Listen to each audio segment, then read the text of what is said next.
Good evening, everyone. Thank you for being here. Appreciating this beautiful venue. My name is Katie Denning-Warowitz. I'm the Executive Director of the North Brooklyn Parks Alliance.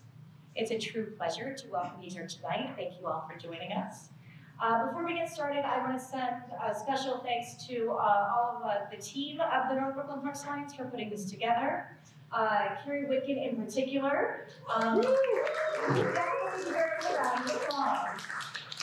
I also want to thank Vesper, our host for this evening, who puts together a spectacular venue in front of a spectacular city. So thank you very much.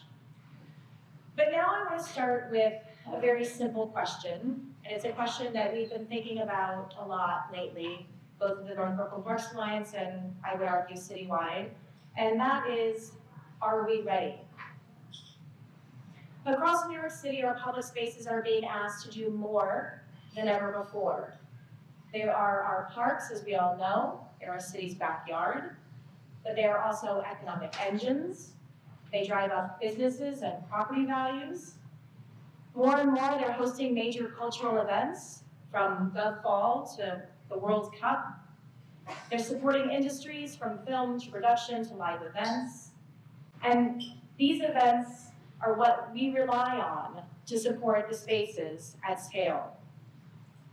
Our parks are platforms for civic discourse, for art, for sports, for health, for recreation, for community and passive use. And increasingly, they are how we fund the spaces that we're trying to protect by activating them. As public investment in parks continues to fall short, we are turning to concessions, to activations, to partnerships to generate much needed revenue, to fill those gaps and just keep those spaces operating. In other words, we're asking our public spaces in the city of New York to do a lot.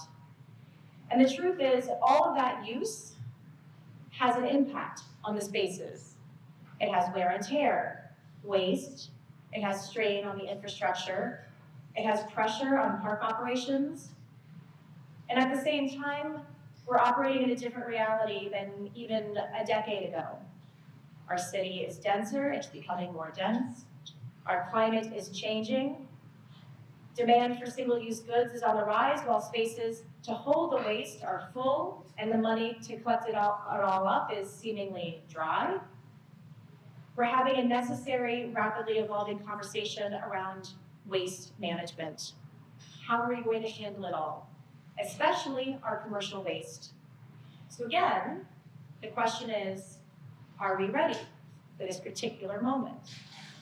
Are we ready to use our public spaces across the city at this scale? Not just successfully, but responsibly. Because if we're not careful, the very spaces that we depend on, our greatest civic assets, risk being overextended, or worse, risk being taken for granted. And what's encouraging and why tonight's conversation really matters is that we're not starting from scratch. We're looking to leaders, perhaps leaders in other industries, who are already testing what this looks like in practice. At House of Yes, sustainability is embedded into nightlife itself. Rethinking materials, reuse, and audience behavior in a high-volume, high-energy environment. At Governor's Island, a zero-waste program is being operationalized at scale across public programming, across vendors, across infrastructure, really showing what it means to design a sustainable system, not just manage the outcome. And tonight we're also joined by city leaders who are grappling with this at an even larger level, from film and production to global events, and thinking about how sustainability is integrated into New York City's iconic industries, those industries that depend on our public realm. Whether it's a concert, a film shoot, or a global tournament, these are not fringe uses anymore. They are central to how the city functions. They are happening in our parks, in our streets, and in all variety of our open spaces. Here at the North Brooklyn Parks Alliance, we've been testing what this looks like on the ground and under the Cambridge Park. What it means to operate public space at this intensity while actively rethinking waste, materials, and systems in real time. What has become clear to us in the last several years is that waste isn't just an operational issue, it's a systems issue. It's about how those events are actually designed. And it's about the policies that shape what materials enter our spaces in the first place. It's about the people and the infrastructure required to manage what happens next. We're incredibly honored also tonight to be joined by Brooklyn Borough President Antonio Reynoso, whose leadership on commercial waste reform has pushed us all to think differently and do better. And we brought together a group of speakers on the next panel who are going to each tackle this conversation from different angles. From the angle of nightlife, large-scale public destinations, on-the-ground recovery and reuse, policy, advocacy. Because all of this isn't going to be solved in one place, not by one sector. It's going to take coordination among them all. It's going to take new systems. And it's going to take a real shift in how we think about the role of public space in a city like New York. So tonight, we're not just here to talk about what's working, we're here actually to ask hard questions about scale, about responsibility, about whether we can, as a society, meet this moment in a way that is truly sustainable.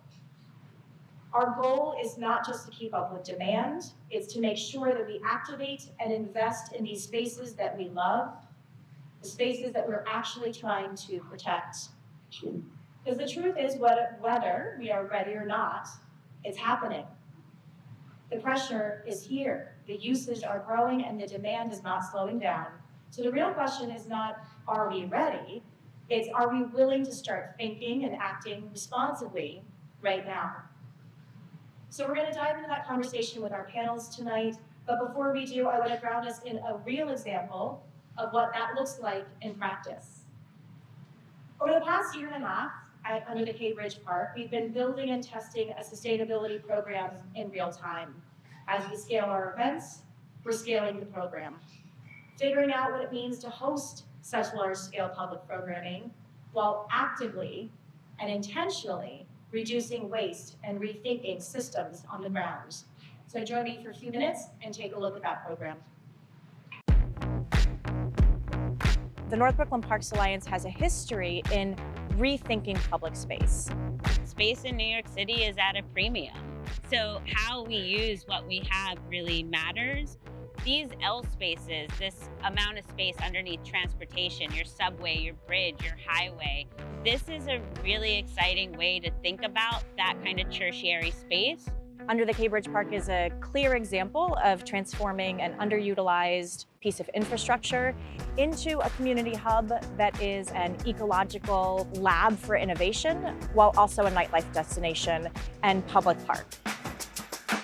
This park is an economic driver in all the activities that we do as a conservancy and as an agency partner. We share throughout the entire district. We spend a lot of time thinking about what products vendors bring in, what products we clean with, how our folks arrive and leave here, what impact they have in the neighborhood. We worked really early on with House of Yes, and they brought a lot of really great vendors into our purview. That's how we met Cup Zero. We are eliminating the need for single-use cups. We provide reusable cups to events. Guests use these cups and then they can take the cup and put them back in our cup collection bins. The cups are recovered after the event, taken to our closest wash hub where they are cleaned, sanitized, quality controlled, and they are ready to be reused again and again. We are talking about a location that sometimes there are over 10,000 guests. A lot of people just leave their cup on the floor or throw them in regular trash. We realized that we need to provide some on-site support to recover these cups. So we created a partnership with Sure We Can, which is a local community center and redemption center, and make the program truly sustainable. Sure We Can was founded by canners, the folks who collect and redeem the bottles and cans other people throw away, in order to serve other canners. And that peer-to-peer spirit is what guides our mission and vision today. We first engaged with Cup Zero in 2023. They had this opportunity with the K Bridge and reached out to us to enhance this idea, to have canners actually directly participating in the event, to capture the cups in real time, to earn a wage for that work, and additionally be able to access the bottles and cans that were produced at the same event. An incredible opportunity for our canners, especially given how challenging it can be to access conventional wage-paying work for a lot of these folks. Those folks really come in and are the backbone to the operation, sorting through absolutely every bag that's produced on this property during an event.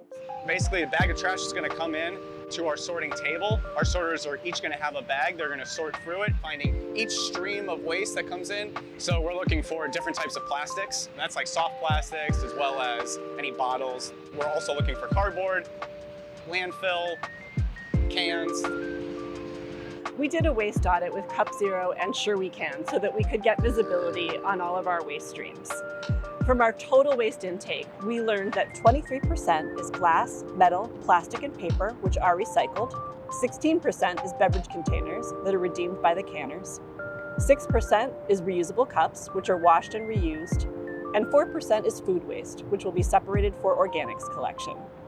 By following this model, we're on track to divert about 50% of our event waste from the landfill. Under the K's sustainability program is in its infancy, but it's necessary.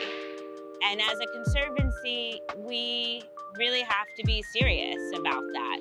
A lot of our recyclables have literally only been opened and used for just a duration of an evening. There's no reason for that to go into a whole giant system if instead we could find folks who would take our plastics that they find useful in their production and turn it into whatever their product is, but also work with us on things like park benches or nursery shelves or the sorting stations. If they could be local sourcers of our items, that would be amazing. We'd love to see what we're working on with North Brooklyn Parks Alliance and Cup Zero really codified as a model. If we can do it here, then we can do this at stadiums, we can do this at festivals, and not just under the K and not just New York. First of all, I want people who come to Under the K to have a great time. And probably if they're dancing, not think too much, right? But if they do think about their drink or the cup that they're getting it in, I hope they'd think about what happens next after they use it. That by participating in that party, they're actually participating in something even bigger than just that event. There's not a lot of opportunity to do this in New York City, so it's an honor. We are committing to sustainability as a priority and as a practice, rethinking, replicating, and scaling potential solutions. And the outcomes, I think, speak for themselves in an event series that's really enjoyable, has producing less waste than any comparable event across the city. It's just amazing to us, and we're really excited to see it keep growing.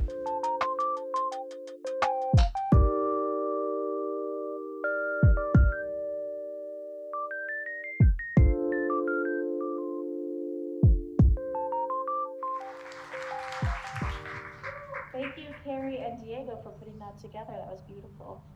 It tells a story and segues into our panel conversation. So I'm incredibly lucky to be able to introduce and welcome to the stage our panelists and our fearless moderator, Lynn Del Sol. Lynn Del Sol is the deputy director here at the North Brooklyn Parks Alliance, where she has helped lead the organization through a major restructuring while guiding the opening and growth of Under the K Bridge Park. Working across city and state agencies as well as private sector partners ranging from local and industrial businesses to major corporations, Lynn connects big picture planning with on-the-ground execution and build systems that keep the park open, active, and financially resilient. I'd like the panelists to come up first. Ryan Castilla is the executive director of Sure We Can. You saw him in the video just now. Brooklyn's only nonprofit reduction center supporting independent recyclers. He leads the operations, advocacy, and community engagement while strengthening one of New York City's most effective yet underfunded circular economies. Ryan champions bottle bill reform, dignified green work, and equitable access to opportunity, building not just a recycling center, but a resilient community hub. Thank you, Ryan, for joining us. My pleasure. Michael Sear, our account executive at Rural Y, is a waste industry expert and leader of sustainability initiatives within New York's commercial carting industry.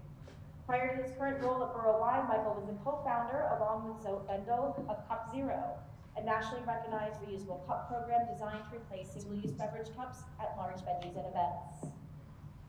Peter Mercury from House of Yes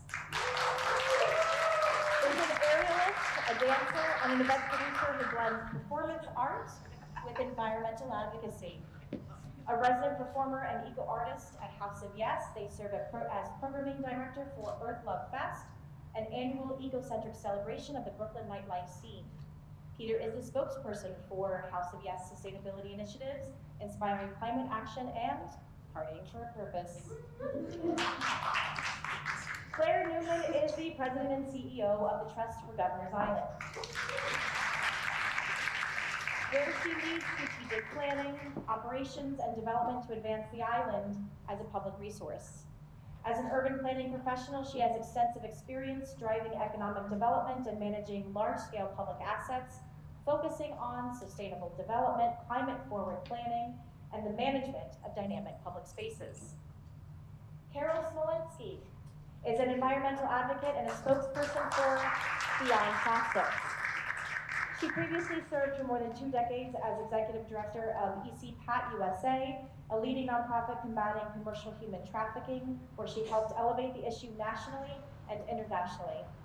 A longtime public interest advocate, Smolenski now focuses on mobilizing communities and policymakers to address the growing plastic pollution crisis. Welcome our panel tonight, everyone.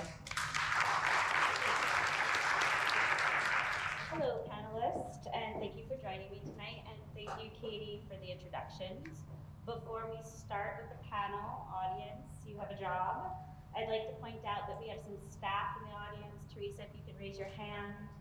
Throughout the night, there's little index cards that we invite you to write any questions that might come up during the panel. We'll save a few minutes at the end of the panel to ask those questions. So just raise your hand and Teresa will come over and grab those little cards for you. At some point, someone will tell me we only have 5 minutes left and that all your questions need to be in-house or you must keep your comments to yourself. Okay, panelists, are we ready? This is a lightning round icebreaker where we have absolutely no prizes for you. But we are here tonight because you like to talk trash as much as I personally do. So let's start by asking, what was that aha moment that led you to the work that you are all doing tonight? Let's see. Let's ask Peter first, since you sashayed. I remember very clearly my aha moment. I was in the 7th grade and my science teacher said, in 50 years there will be no more Amazon rainforest. And I said, what? I'm still going to be alive. Is no one doing anything about this? So since then I've really, really cared so much about the environment, and I'm so happy to be in a position now where I get to put that into work in such a fun way. Claire, tell us, what was your aha moment? I think mine came about 10 years ago when I was the chief of staff at the Brooklyn Navy Yard, which is a 300-acre campus right here, and I got exposed to the sheer volume and underbelly of commercial waste in New York City, which is very eye-opening on a lot of levels. And then fast forward today at Governor's Island, and I'm very lucky to work for an organization where sustainability and resilience are at the core of what we do, which means we've been able to take the trash talk up to a totally different aspirational level. I feel like we're going to ride this joke all night long. Carol, tell us what your aha moment was. Well, after a life of advocacy, I was really burned out and I retired, and it was right before COVID. During COVID, I started taking long walks in a place where nobody walks, near the Gowanus Canal, because I was living near there, because you know how you weren't supposed to walk past anybody in those days. Anyway, and I became aware of the mountains and mountains of trash that New Yorkers produce, and it gets shipped somewhere.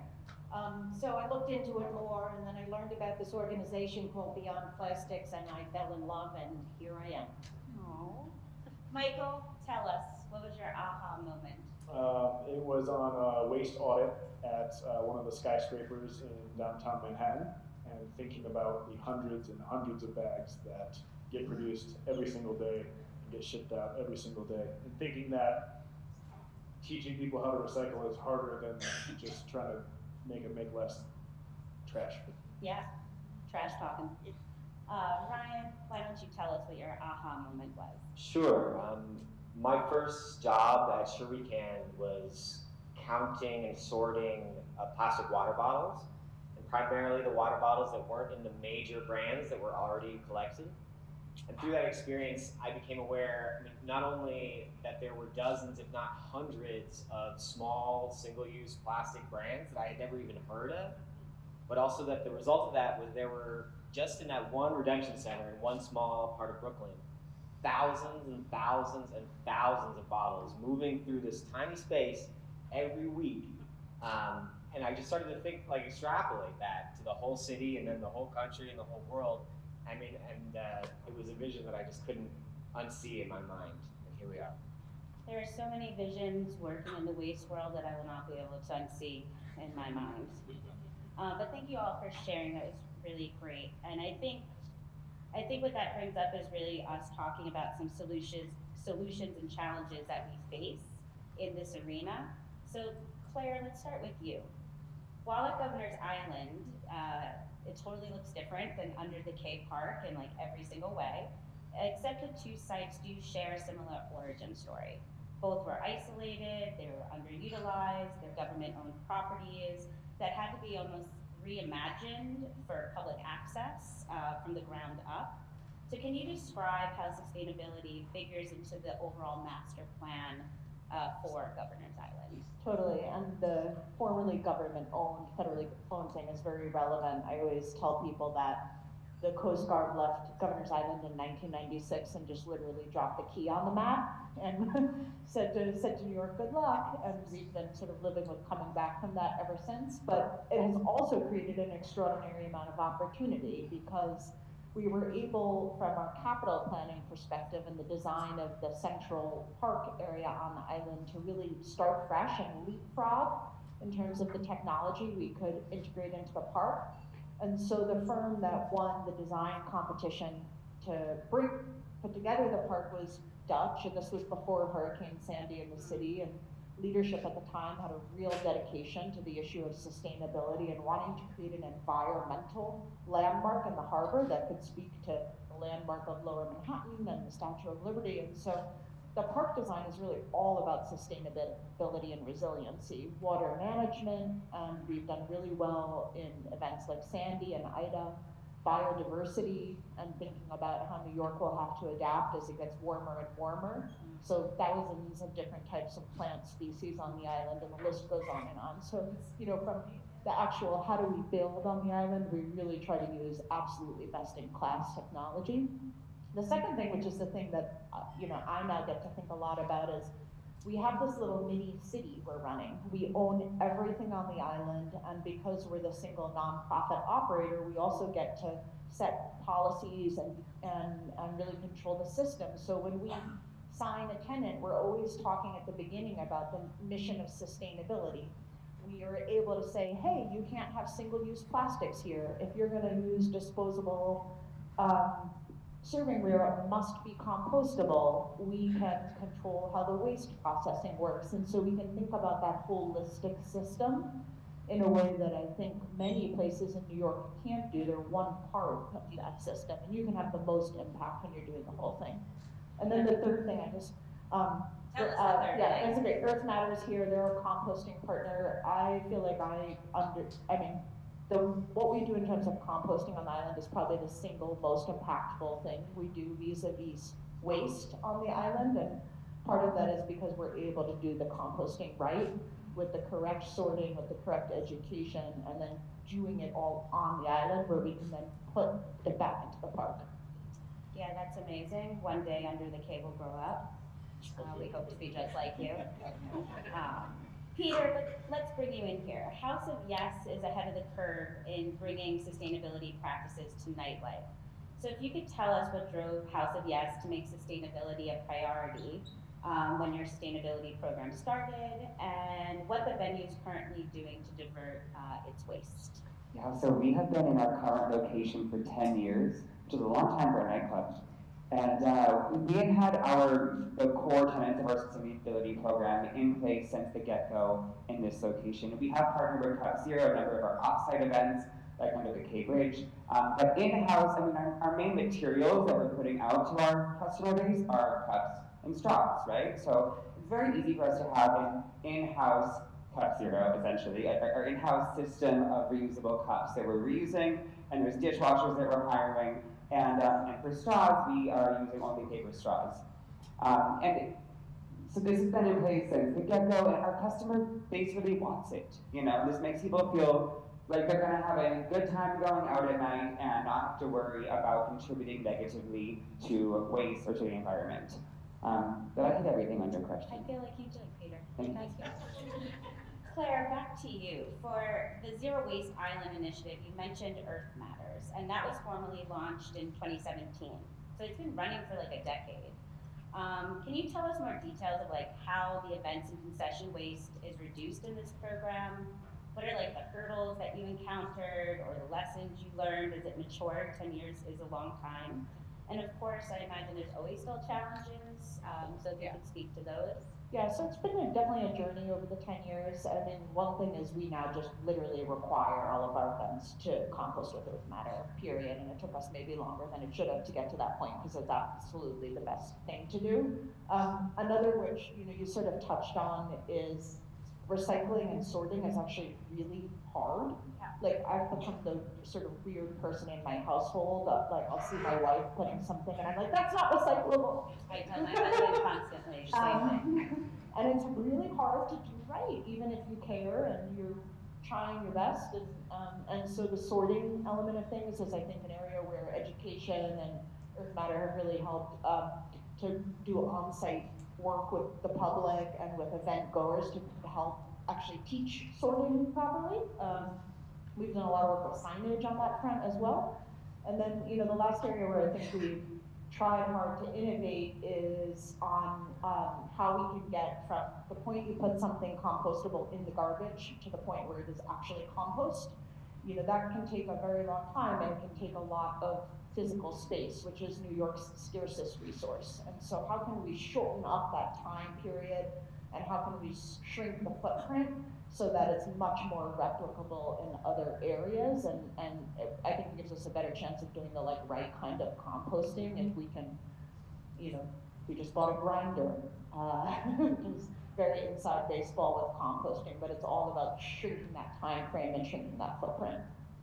No, I definitely could relate. We're very lucky at Under the K with the amount of space we have, so we were able to experiment in this way. That was truthfully one of the most valuable things we had was the space and willing partners. So, but Peter, similar question for House of Yes. What are the most significant operation hurdles in running a sustainable operation at a venue like yours? Is it staffing?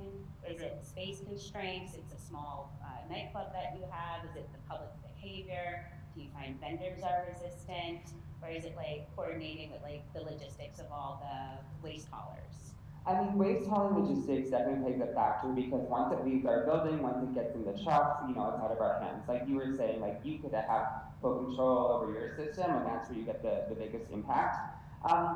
But I would say that the biggest hurdle would be public behavior. I mean, in-house it's quite easy to deal with because people have their reusable cup, they're done with their drink, they put it down, our staff takes care of it. That's the end of that. But for our external events, like the one that I produce, Earth Love Fest, our annual Earth Day Festival, it's a free event. It's outside, it's on the street, it's a big block party. So no matter how much effort I put into making it as plastic free as possible and having compost there and all that jazz, there's still going to be people selling nutcrackers in plastic bottles. There's still going to be people eating from the food trucks with their plastic forks and whatnot. And that's going to end up in our waste hauling systems, right? That'll end up in our bins.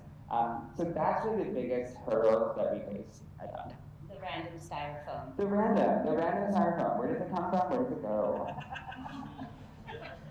Ryan, let's bring you in here. Food and beverage decisions, like we're all talking about, really drive an enormous share of the event waste.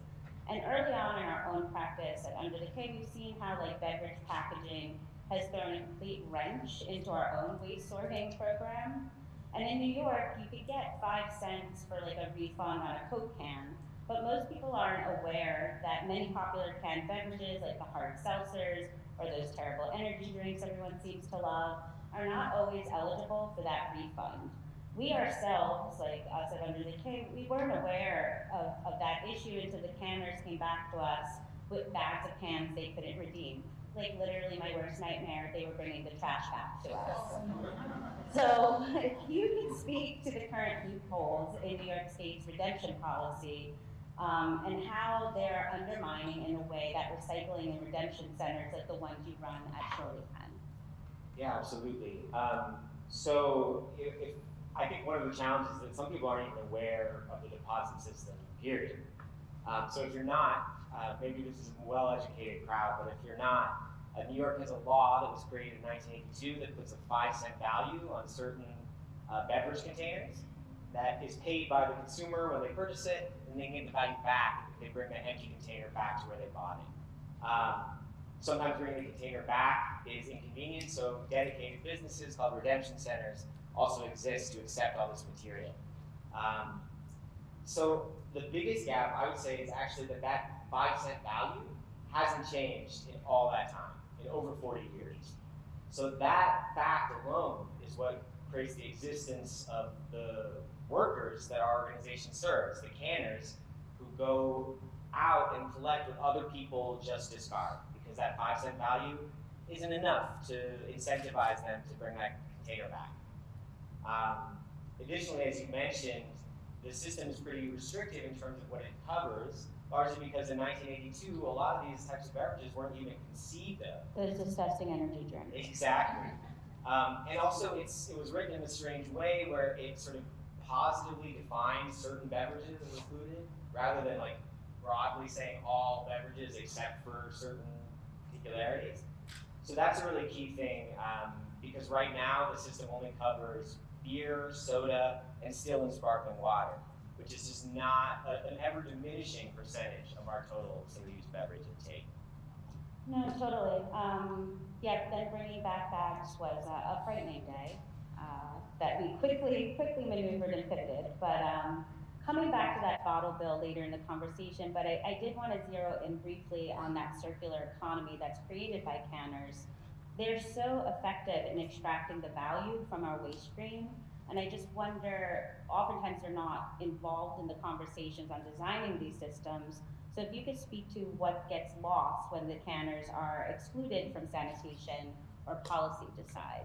Absolutely. I mean, I think sort of the story of waste policy is one of unintended consequences in many ways, and us having to reckon with what's created that we didn't intend to deal with, right? And in a strange way, the canners as a sector of workers are in that category, because they also were not contemplated when the original system was designed. And yet, because of the neglect that the system's faced, here they exist. And they do an incredible job that we can't afford to lose.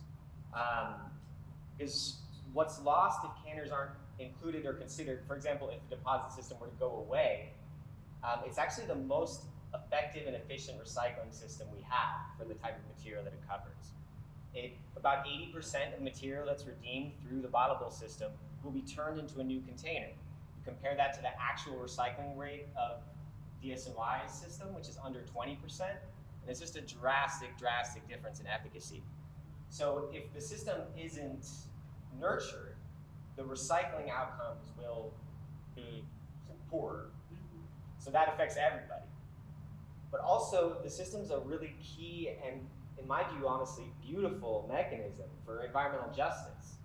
Because not only does it create these outcomes for everybody, but it also allows the people who are currently now most overburdened by pollution and waste in their communities to directly participate, to offer their labor power to clean up that waste, to improve the community, and also to generate income, and in many cases even earn a livelihood through the work. So that income is then going back into those communities to generate economic activity that can also improve the community in so many ways. So we're in this situation where we have these unintended consequences, but there's also unanticipated opportunities in terms of investing in this work, supporting a system that allows not just marginalized folks like many canners are, but literally any person to proactively participate in cleaning up their community and sharing in the value that's generated through that work and participation. It's a really elegant thing. So by investing in the system through increasing the deposit, through supporting redemption centers, by even becoming more aware and sensitive to the role that canners play in every block of every neighborhood in all 5 boroughs, we're going to improve waste outcomes, we're going to create a more vibrant culture, a cleaner city. I think the impacts just go on and on. I think that was eloquent trash talk right there, Ryan. Okay, Michael, let's talk about the complexity of running sustainability operations at scale from a waste hauler's perspective. So sanitation in New York City is currently undergoing a significant reform, which we talked about at the beginning of the panel. And under this commercial waste zone regulation, the city's been divided into 20 some odd zones. Through a competitive bidding process, DSNY approved just 3 commercial haulers to operate in each zone.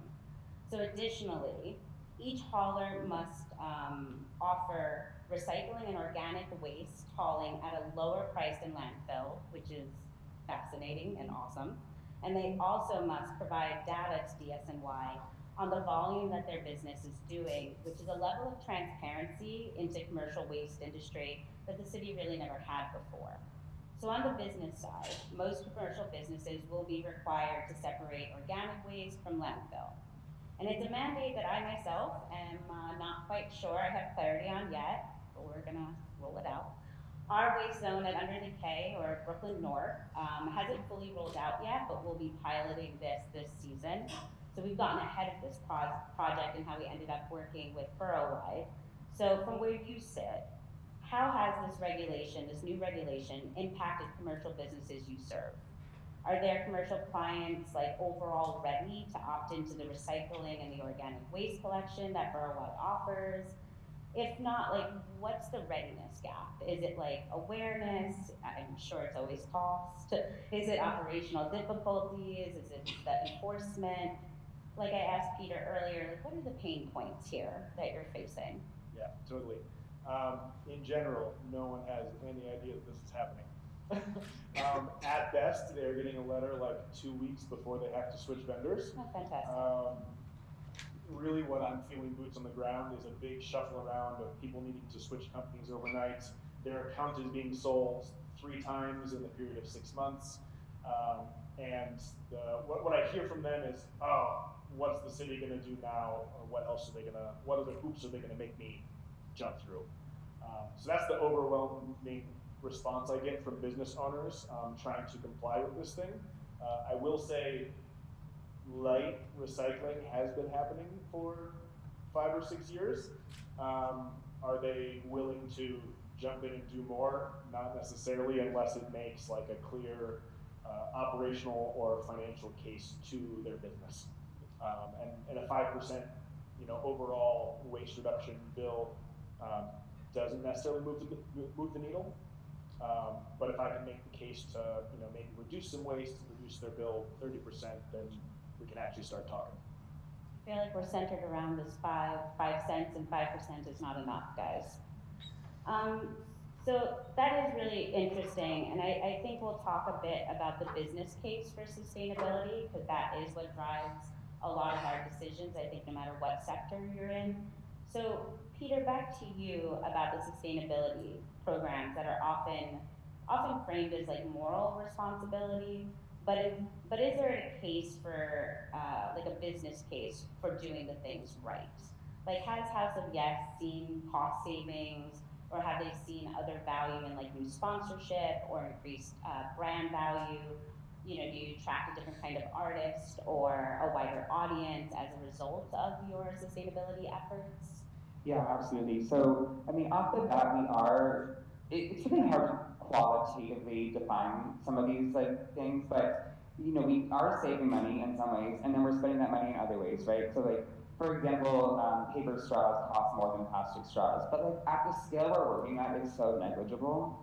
And like, we were saving money on waste hauling, right? Because we're not shipping out thousands of plastic cups every weekend. So we're saving money there, we're saving money on purchasing those plastic cups. And we are spending that money on a dishwasher, but we should be paying people to do jobs. Ultimately, what it comes down to is that it is part of our brand's ethos, right? And it's what our customer base wants. People want to go to a nightclub and they don't want to feel like they're having a frivolous time. They don't want to feel like the moral responsibility is on them. They want to get a drink and feel like they're being taken care of, and they don't have to make decisions or think about this, right? So ultimately it comes down to customer satisfaction for us. And yes, it does open us up to different sponsorships and partnerships. We had amazing DJ Blondish, who's a Cup Zero partner, play at my festival a couple years ago. So it really does open up so many doors, but ultimately it's what our people want. So I think the hard question is how do we get that to be what all the people want?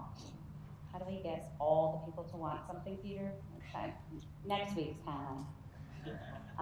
But Claire, similar question for you. Has Governor Island's trust been able to calculate the savings from its waste reduction, or like on the flip side, have you been able to attract like grants or investments or other development opportunities that really are impressed by the sustainability programming that you're doing? Yeah, I think for us, being an island that is not accessible except by boat, there is real cost savings if you're able to reduce truck trips and prevent trips back and forth to and from the island. So the extent to which you can be having reusable things that you're keeping on site, there's savings there. The extent to which you can reduce waste, I think there are real savings there. On the grant front, we've been much more successful under the banner of our climate programming initiative. There's a lot of funders out there who still believe in climate change and are trying to help create solutions for New York in response to the climate crisis. So we've had, I think, great opportunities with grants from various New York folks, and many of whom are specifically interested in waste reduction and who understand the opportunity for the island to serve as a place of experimentation and a place where people can come and learn from what's happening there and bring it back to their own communities. So that has enabled us to fund interesting pilot projects. One that I'm particularly excited about is we have this software company called Rego that does real-time sensing of what's going into a tenant's garbage. They can see the contamination rates and then kick back to you ways that you can help improve the diversion. And then we have this great company called Circular Economy Manufacturing, which is a very small business started by a professor at Pratt, Barrett Roth, and he literally takes plastic from the island that, again, we don't let our tenants have plastic, but to Peter's point, people bring what they want to bring. And he has this totally off-grid containerized manufacturing center where the plastic gets shredded, it gets put into this rotational molder, and he's making us furniture for the park. So you can see a laundry bottle get turned into a park bench kind of in front of your eyes. And that pilot project was funded actually by Amazon. So they giveth and they taketh away. But that is awesome. It is awesome. Michael, you mentioned that a good majority of your commercial clients are not opting to separate the recycling for their organic waste, or at least it still seems to be challenging to meet that threshold above that 5% kind of break point. So what is a business case that you regularly make to your clients to help them incentivize them to scale up their recycling services? The argument I make most often is usually on large food producers. Things work out better at scale, and if you are a very large restaurant, if you're a hotel that's throwing out a buffet every day, a grocery store, and there's a lot of weight in organic matter. This is the food waste. That's going to be the biggest bang for your buck in terms of an operational change. Borough-wide's been one of the oldest composters in the city. We do a lot of the fruit stand that you see, out in Brooklyn. That's where you can really see a big financial savings.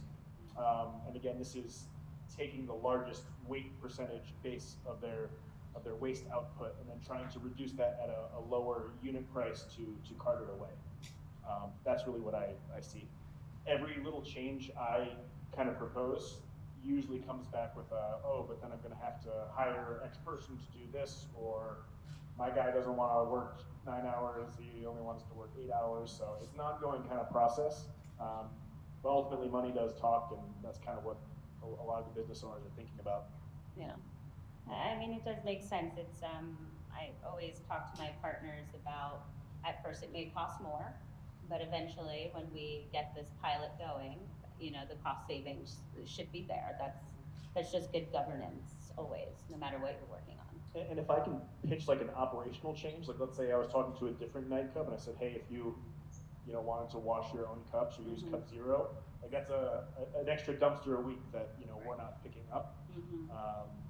Those are the bigger impact things. So Peter, running a quote unquote zero waste operation is a terrific aspiration, but it's not like literally achievable, and I honestly am like allergic to the word zero waste. But it also tends to make folks feel like zero is not achievable, and they feel like they're never doing enough.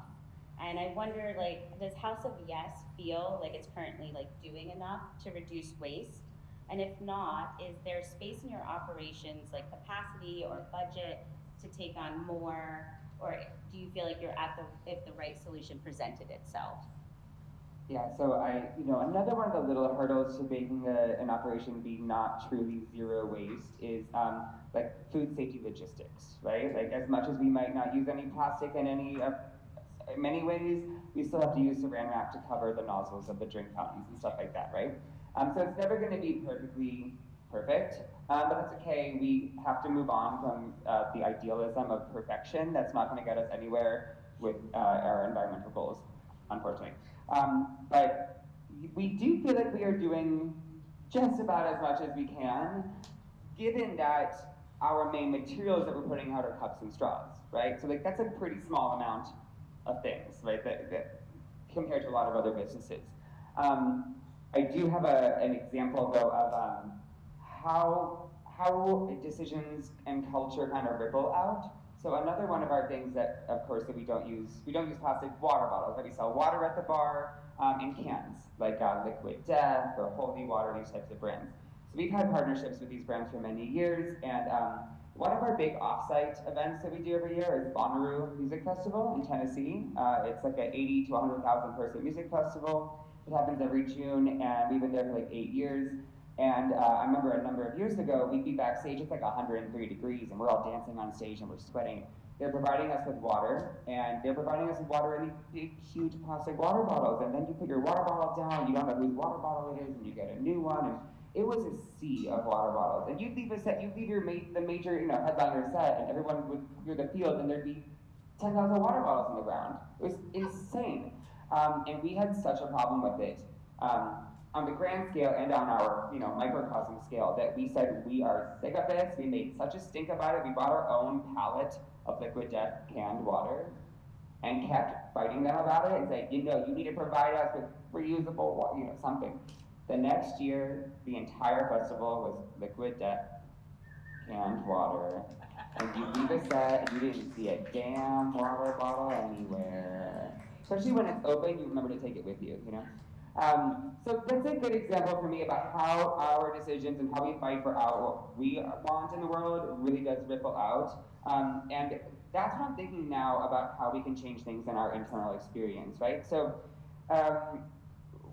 we used to have other plastics involved in our operations. Like these are the very mundane plastics, cups and straws and cans, but we have a lot of really flashy plastics, right? We're a nightclub, so we used to do balloon drops back in the day, where like every night at midnight, like 200 balloons would rain down on the audience. We cut that. The audience doesn't need 200 balloons of trash, you know?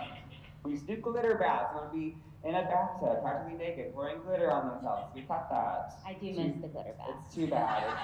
And now when we use glitter for our makeup, we have biodegradable glitter sponsor. But you know, I think people need to get a little bit more used to not having everything that we want. We can be comfortable as a species, like not having all of our little fun, fancy things. We'll be just fine. We're gonna have a great time nonetheless. Now what I want to look into is how our decisions in-house are rippling out. For example, another thing we have, every night is a new theme. We encourage people to dress up for the theme, express themselves. How are we encouraging people to dress up but not buy something they're gonna throw away tomorrow? You know what I mean?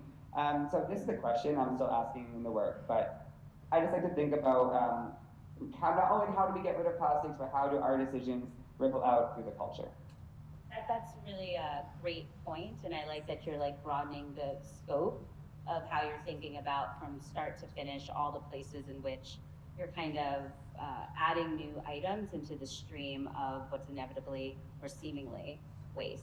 I do want to note that there's a 5-minute mark for you guys to get your questions in or forever hold your peace. So there's the folks over there. If you have any questions, just raise your hand. They'll come and scoop them up. Back to you, Claire. Has Governor's Island hit a ceiling for its waste reduction practices, or are you pursuing higher goals? Yeah, so our goal, we're trying to get to 90% diversion from landfill. The current question would be by when? Unfortunately, the answer right now is I don't know, but I'll figure that out. Right now we're at 60%, which I actually feel pretty good about. Just 2 years ago we were at 55, so we're improving. The earlier parts of diversion are the easier parts. There's probably, we did a waste audit a few years ago with a firm, Great Forest. There's probably another 20% of our waste stream that could be diverted, that isn't getting diverted because people don't sort correctly. And again, it's not their fault, it's just hard. And we're working on that part of things too, is how do we do a better job helping people to sort? And then the last bit of it, you know, I don't have the answer yet. And I think coming back to your point, there's things that are inputs into our stream that, you know, I don't know how we solve, and there's always going to be some stuff that needs to go into landfill. But the lower we can get that, the better, and the more that we can, again, compost, the better, because that really has the highest impact too on carbon output and keeping methane out of the atmosphere and all that kind of stuff. So yeah, we're continuing the work and having these sort of innovation companies that are trying new things like the Plastic Guy or the work with tenants and pricing strategies. We're hopeful will help us continue to move that needle. So you said you're at 60% and you hope to get to 90. Yeah. Can everyone just cheer, please?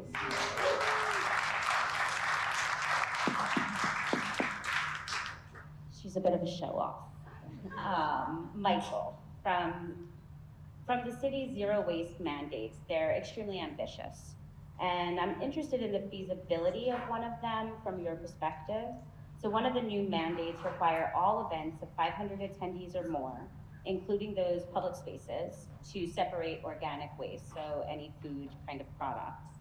And I'm thinking about the practicalities and the challenges of producing an event in public space.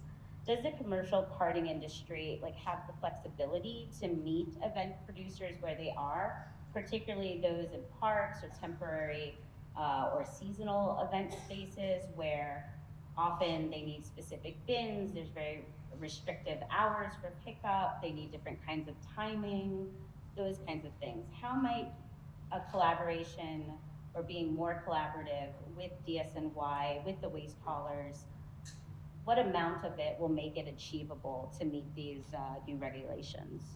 Yeah, so I think the current zoning regulation that's happening is going to make it a lot easier for companies like us on a regular basis for recurring work to hit all those sustainability metrics. We can run tighter, denser, more efficient routes, which means we can add a third stream economically viable for both us and for the business partner. This one kind of scares me a little bit. When I think of events, I think about quote unquote compostable stuff. And Claire has a really unique case here where they can actually compost it on Governor's Island. That does not exist out in the regular hauling world. I can put whatever you want into a compost truck. It's gonna get sorted out at the facility. It's more expensive trash. I wanna be really, really clear there. So 500 people, it's actually not huge in terms of what we would like to see in terms of like weight coming out of a thing, right? A grocery store has melons and fruit and stuff like that that makes the system work. When I think of an event, I think everyone's gonna buy the cups with the green leaves on them. That's gonna end up in the trash anyways. And just to speak to your point too, to add sustainability services and stuff like that, events have a more complicated layer. There's no awning on the front that says this is Joe's coffee shop. Driver, show up there at 4 o'clock in the morning. This is like, go to this lamppost next to this park. It's not the other pile, it's this pile. I think a lot of those administrative and infrastructural setup work that needs to be done for any kind of stop that a driver might have is more complicated for an events pickup. So I think it's challenging. We have all the services available for it, but it does take a lot of work to do it. Well, thank you, Michael. We seem to have a lot more work to do. Look forward to working with you on it. We got it, Lynn. We're gonna do it. Let's bring Carol in here, who's been waiting so patiently. Carol, let's talk upstream legislation, which I'm sure you'll be very upbeat about. But can we talk about how changing how we handle the post-consumer waste in our public spaces? So one big question remains. Who's creating this waste upstream? Why aren't those manufacturers sharing in the burden of removing it or reducing it? And can you talk about legislation that could come and challenge this what feels like a systemic flaw in the system? Yes, exactly. For me, it's really interesting to hear your side of the story of managing the stuff, because what Beyond Plastics works on nationally is promoting a system where we don't produce that much, especially single-use plastic. And not just because we all have to manage it, but making plastic is extremely polluting. It's made from chemicals and fossil fuels, fracked gas usually, and chemicals, with a wide array of toxic chemicals are used to make plastic. And in fact, if plastic industry was a country, it would be the 5th largest emitter of toxic gases greenhouse gases in the world, 5th largest. And plastic, of course, is everywhere. It's not just in our trash, it's everywhere. Plastic has been found at the top of Mount Everest and the bottom of the Marianas Trench. Every place researchers have looked for plastic, they have found it, and that means in our bodies, in our organs, breast milk, it's everywhere. So our work is to try to stop making so much plastic that we all have to deal with.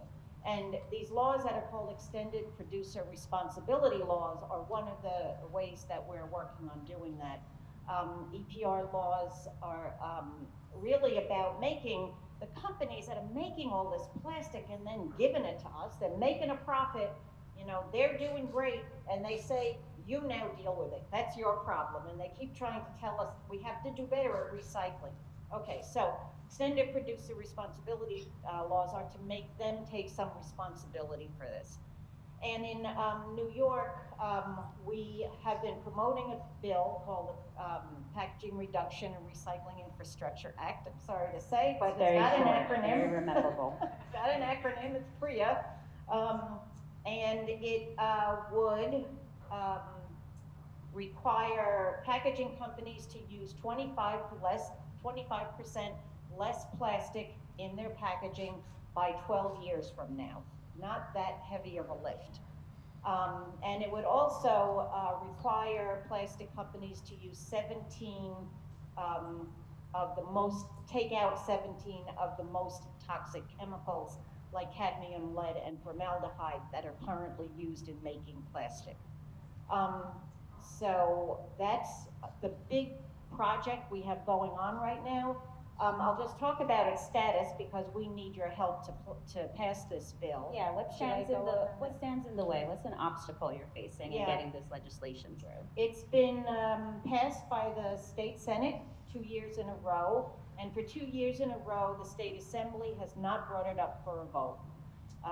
It's been co-sponsored by enough assembly members for it to pass if it comes up, but it has not ever come up for a vote. The Speaker of the Assembly has not brought it up. And so we are seeking to put more pressure on the Speaker to bring this bill up for a vote. The problem, of course, is that the fossil fuel companies and the plastic manufacturers and the American Chemical Council are against this bill. You won't be surprised to hear. And I'm one of the people who goes to Albany to advocate on its behalf, but I remember one of the staff members at one of the legislators saying, "That's nice that you're here today, but when you leave, scores of highly paid lobbyists are coming after you, and they're setting up shop here, and they're going to be here for months." And that's what we're up against. So we have been looking for more and more people to talk to their assemblymen, to say to their assemblymen, please put pressure on HESD to bring this bill up for a vote, because it's for your constituents. It will save our health, it will save our municipal budget, which spends, as you all know, how many hundreds of millions of dollars a year dealing with our waste. And it's bad, for the environment. Carol. I mean, so We can do this, people. So Ryan, circling back on this legislation, both PREA and the bigger bottle bill, the bigger, better bottle bill, could you talk about what the impact of updating this legislation would be? And can you also, for time's sake, tell folks what your advocacy around that bill would be? Yes, absolutely. It's worth remarking that the bottle bill system is the only extant example of an extended producer responsibility system that exists in our society, or in American society, that is. Rolled out in the Reagan administration. Yes, and despite, as I mentioned, the fact that it's the most effective recycling system, we see many of the same political headwinds in expanding it. For a hint at why, you could look up the location of PepsiCo's worldwide headquarters. It's in Westchester, New York. So they have a lot of political power, and we're up against these same conditions. And actually, the bigger, better bottle bill and PREA are designed to work together. So you asked about impact. The key points of the bigger, better bottle bill are increasing the bottle deposit from 5 cents to 10 cents. That would incentivize, really meaningfully, more participation in the system. It would also remunerate canners more meaningfully for their work. Other states that have seen the deposit go from 5 cents to 10 cents have seen their return rate jump from around 65–70%, which is where ours sits, to up to 90% in just a couple years. So we would see that same change happen if the deposit were increased. Not to mention, many canners would potentially earn double the income that they earn now. Canners in New York City earn around $5 an hour, so less than a third of minimum wage. Second, we're talking about including many types of containers that aren't currently included. I think hopefully I'm getting my numbers right. Around 11 billion single-use beverage containers are created in New York every year, and only 7 billion of those are currently covered in the system. So if we expanded it, we'd be capturing many additional billions of containers that are currently going maybe into the recycling, but probably into the landfill or waterways. Finally, we haven't talked about the handling fee. This is a kind of back-end thing that's also set in the law that allows redemption centers like ours to exist and earn income from the process of handling all this waste. That's also set in the law, and it hasn't risen since 2009. While the cost of operating a business has risen quite a bit in that same amount of time, meaning now redemption centers all across New York are closing, making it harder for people to return this material. neutering the circular economy, hampering canners' ability to earn income, not to mention mitigating the potential of the system to actually capture all this material. So if those changes were made, we'd see more income for canners, more material diverted, cleaner communities.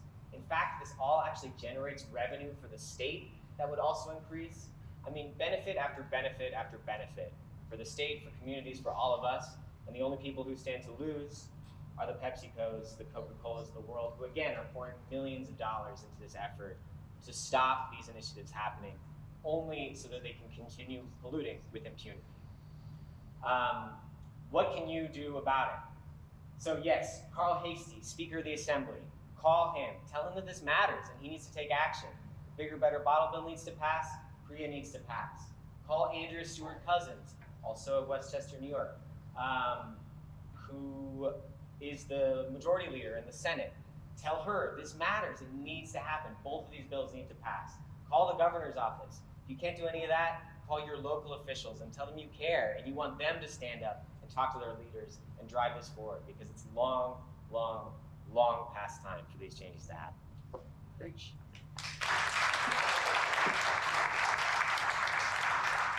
I want to thank this panel so much for participating. It was really thoughtful and engaging discussion, and opportunities like this really matter. It's a strange business we're all in. I don't know anyone has signed up to talk about either waste or restrooms, which is what I spend most of my time talking about, working for the public realm. So bringing a group like this together to discuss the systems that underpin major economic activity, public safety operations, and just our shared infrastructure is so critical. So I want to thank you guys, and I want to thank our audience for being here. And I do have some incredibly neatly written questions, which I did not think people could still write this neatly. So I'm going to ask these quickly to, Peter, your outfit is fantastic, by the way, the note card says. Okay, so this question says, how can we convince more clubs and bars to model sustainability efforts in ways that foster community and healthy competition? I will ask you, Peter, with your fantastic outfit. Great question. Me too. I'm asking the same question. There's a number of other venues I won't name that I go to as a patron, and I am just shocked about the usage of just disposable cups and stuff.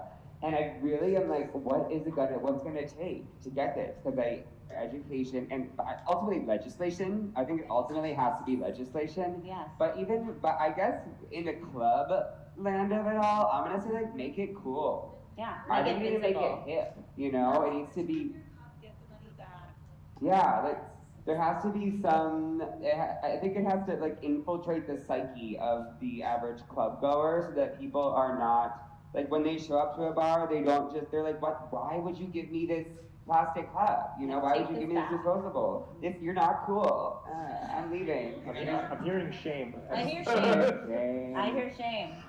I think this is insightful. I mean, it almost seems obvious, to build these kinds of incentives.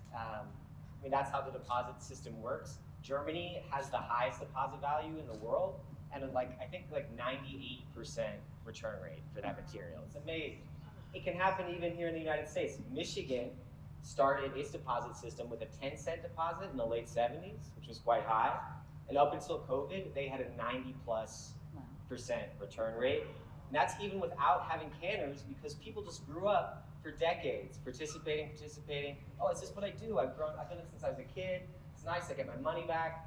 And it's you're not even thinking about it in this abstract, oh, I have to do a good thing, I have to be inconvenient. It's just what you do. And you benefit from it as well. So I think there's ways these incentives can be designed where you don't have to ideate it. You just participate and get something out of it. Claire, this last question's for you. What are some workarounds for organizations that may lack space, and everyone in New York knows, where they want to expand things like this on site, like waste sorting and whatnot, or on-site composting? What are your thoughts for people who are lacking the space to do that? I'm glad to hear that the new DSNY structure requires a lower rate for recycling, which shame on me, I probably should have realized, because coming back to this point of incentives, I think it's a big one. And the reality is, like, coming back to earth matter, there's just a huge amount of sorting that has to be done manually. And then the other thing is, I'm not the right person to answer whether this technology works, but I do think there's a lot interesting happening, and we've had tenants look at these sort of smaller biodigesters, and it's not as good as what you can do if you have, the space, but it's meaningful, and it is not as space intensive. And coming back to your earlier point, organic matter is the heaviest, stinkiest part of the waste stream, and so businesses it's a benefit to them if they're not having to deal with it through hauling. It really is. Yeah. All right, so that is our final question and the close of our panel. I want to thank you all for spending time talking trash with us. We really appreciate it.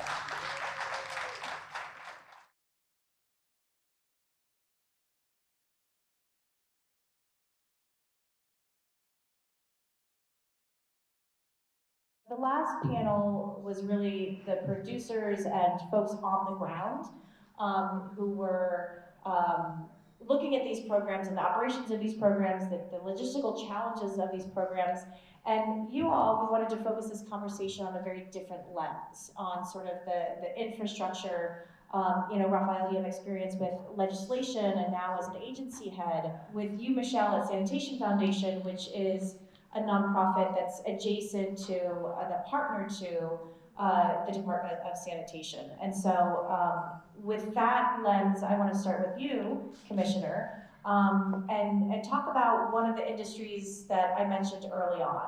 One of those industries, those iconic industries that use public space, but are also one of New York City's greatest industries, and that's film and film production.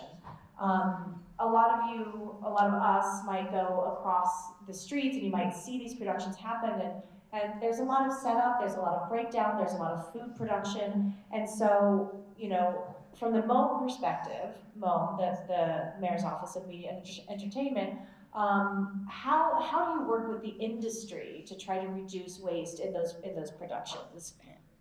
Sure, and good evening, everyone. I just want to remind everyone I started about 4 weeks ago. So I need some softball questions as well, and if I get the numbers wrong, don't blame me. But coming into this position and seeing what the office has been doing since 2017, there's a program under our office called the Film Green program.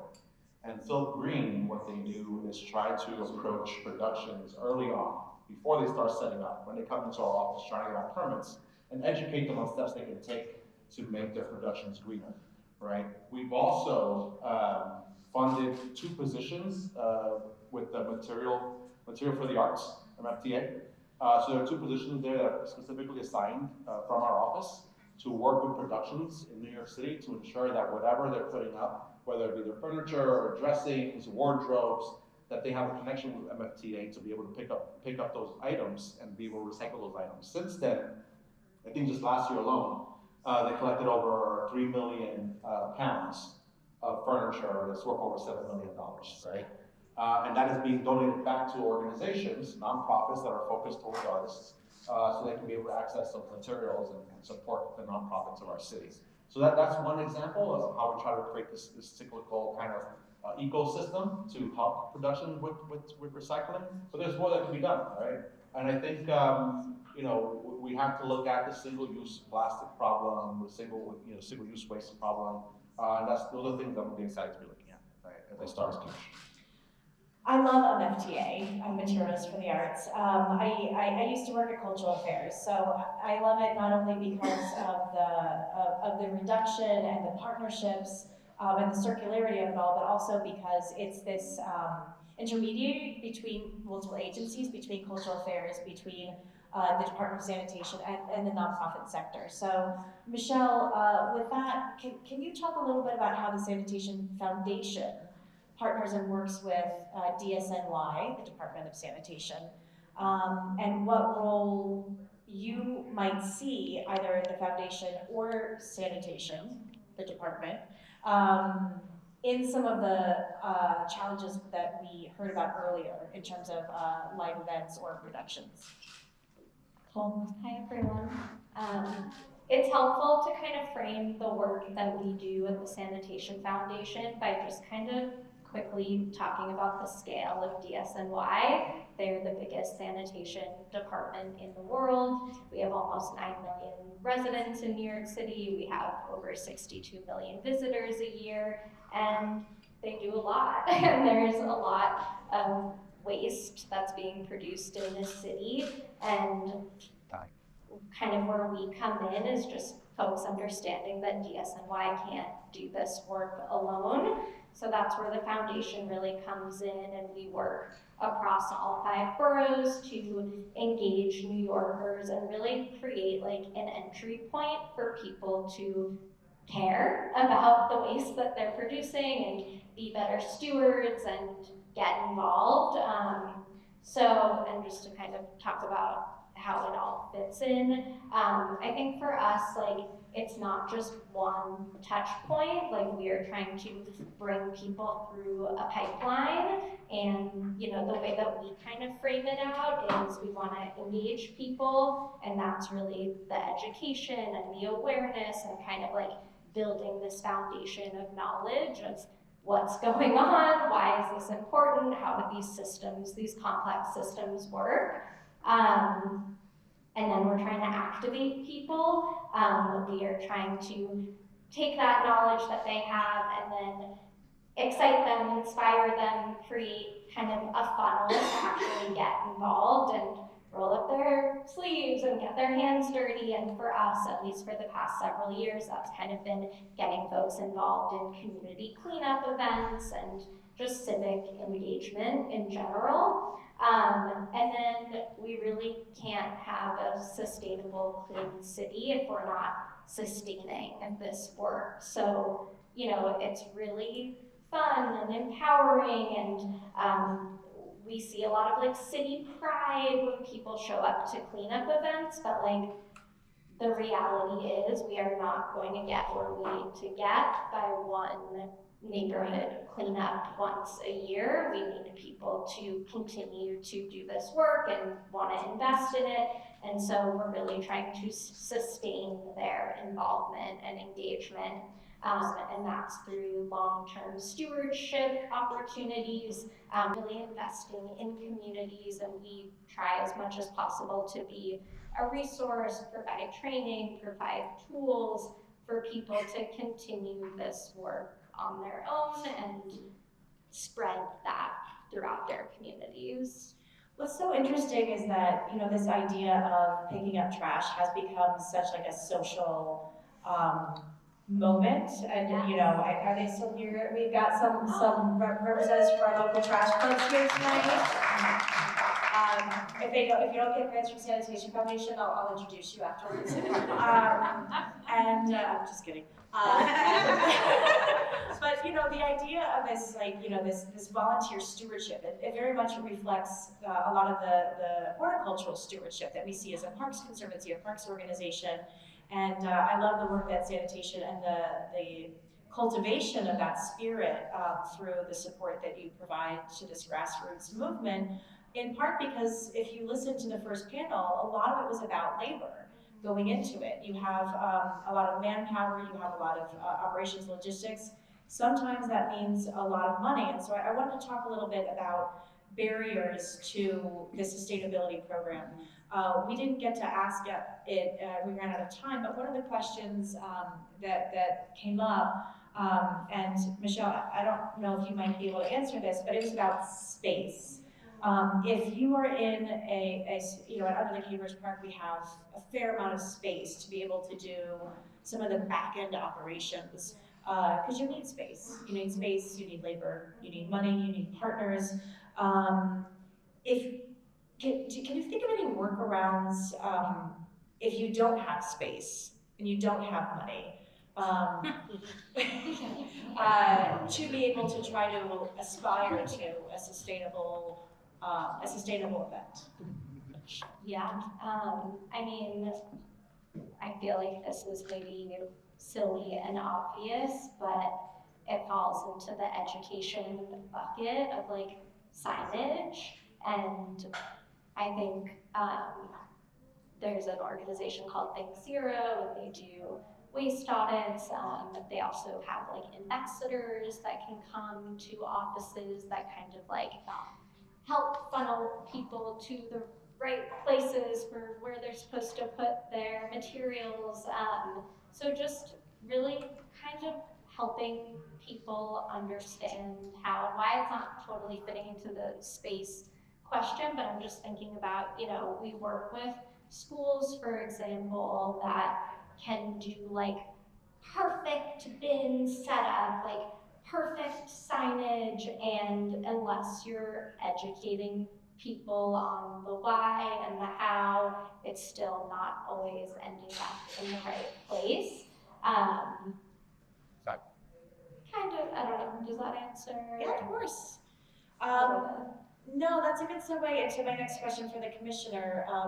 You know, either in your role now as an agency head or as a legislator, thinking about these kinds of barriers, you know, that we spoke about a reusable cup program, for example. In the industries that you work now or in the industries that you've worked in the past, what sort of barriers have you seen, and do you have any suggestions about how to potentially overcome them systemically or as a workaround?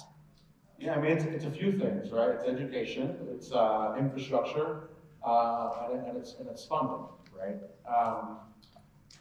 And I guess I would say, if we're going to talk about the film industry itself, right, or just events in general, I think a lot of this has to come down to pre-planning, right? On the film sets, and especially how scrappy film sets are, it's much easier to go out and buy cases of plastic water bottles than to think about how do we get a water cooler placed and order water jugs so that people can bring in reusable containers and just use the water cooler, right?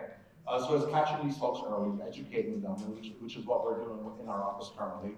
But I think also there's a cost in the idea, and this is something we're also pushing, for productions to have a eco PA person who's going to be on set, right, and going to be educating folks and making sure that the sets are as green as they can be and that waste is being diverted where they should be, and et cetera, et cetera. You know, I think just more energy and time has to go into that, and it's very, I think, it seems like a no-brainer, but I think because of the energy and labor that goes into just educating folks, it often falls through the cracks. And I guess just to expand on my answer in general, like, you know, you know, New Yorkers, you know, I think we have to do a better job in our education system from in our public schools to teach our kids the importance of picking up after yourself or just not throwing litter onto the streets. I remember being 5 years old and opening up an alligator and throwing the wrapper on the floor. My mom grabbed me and she's like, "What are you doing?" Right? I remember that moment, and I don't forget that. She educated me at that moment about the importance of picking up my own trash and getting into the garbage can.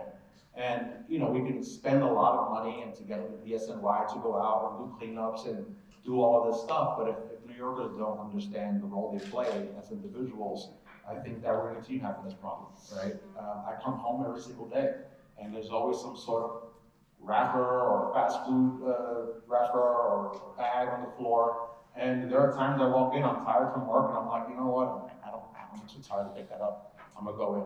But then I come back the next morning, it's still there. Because there's no one else who's gonna pick it up unless I pick it up. So I go and pick it up, right? How do we just take it back to the basics of educating people about the role we all play as citizens to be able to create a greener place in New York City? Yeah, we are lucky and unlucky in this neighborhood to have suffered from a lot of environmental injustice, we have a deep environmental legacy, but I guess a silver lining is that in a lot of the primary schools, specifically in this neighborhood, we do have a sustainable curriculum. New York That is what? New York Sunworks. New York Sunworks, and so, but that's not consistent across New York City. Yes, like everything else, right? There's no equity in a lot of these programs. Yes. They exist in certain schools, certain neighborhoods, So there has to be, it's a systemic problem. And how do we get the state and our government to make a larger investments in insurance as the curriculum across all schools? Well, I was going to segue, Michelle, to you about Trash Academy. Yeah, I was going to say, can I make a plug? So Sanitation Foundation runs a adult education course called NYC Trash Academy. We have some graduates. Oh my gosh, raise your hand if you're a graduate. Know your crowd. So cool. I was telling someone about it earlier, and I was like, I swear I'm not biased. It's a really amazing program. Essentially, it is a 10-module, 2-month-long program, hybrid, but mostly virtual, where, you sign up for a deep dive into learning about the waste systems of New York City. And truly, I have seen it with my eyes. People come out the other end like full waste advocates. And like some people started and they already had an interest in this and they already had some knowledge, and this was just to build upon the base of knowledge that they had. And some people were like, I don't know, my friend told me I should do this thing. I didn't really know what I was signing up for, but like I'm a changed person after this. And we have a lot of DSNY folks that are running the courses. We have people from the private sector. We have modules on composting and textile waste and environmental justice, and operations was a new one this year. So you get to hear about like the day-to-day workings of a sand worker, which is really cool. And so much of this world is hidden from us. I also think that's why it's so hard to get people to care and realize that their everyday actions are contributing to this. And when you come out of this course, you cannot like ignore what was once invisible to you about the waste that we produce. My real plug is that tomorrow we are dropping the independent study version. So the annual traditional track of the course has ended for this year, but independent study allows people who do not want to commit to a specific time period to just have access to all of the modules. So those are going to go live tomorrow. So you guys should check out. At the Greenpoint Parks Alliance, we have a number of different stewardship opportunities. We have something called Garden Club, which is that like in the ground, hands dirty for our horticultural program. And we are considering implementing a stewardship program for the sustainability program we just presented, which we would call Night Club, which would be really cute, obviously. So we can now have these conversations together afterwards and do that networking. And so I want to thank you both for your conversation tonight. I want to thank the panelists from earlier. I want to thank everyone here for joining us tonight. And we're going to continue talking trash for the rest of the evening and 95 for the rest of the next 50 years. So appreciate you all.